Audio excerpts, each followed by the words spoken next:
Hello mga ka-Lazada, welcome to Tiny Says Vlog. So ayan, punta tayo sa live ni Lazada dahil kukolect po tayo ng 70% off. Ito mga ka-Lazada, hindi siya sa lahat ng live nakikita. Kaya naman, ibabrowse mo po yung mga live. Ayan. Tapos, i-click mo yung pink shopping bag. Yan.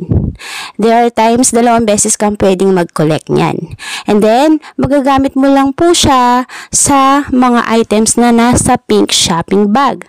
So, ayan mga ka-Lazada, after mo nga pala mag-collect ng 70% off, make sure nakakollect ka din ng free shipping voucher mo.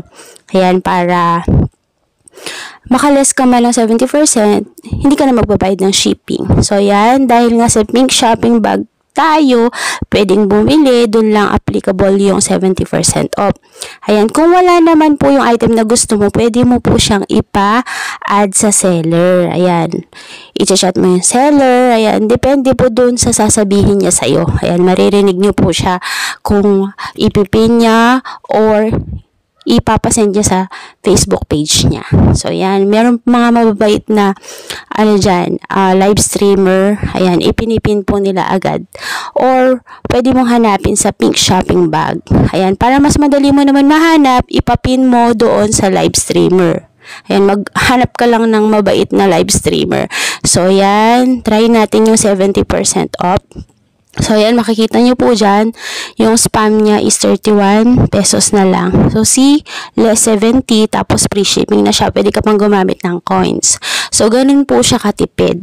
So, yan, pwede mo rin hanapin or mag-collect ka sa ibang live streamer.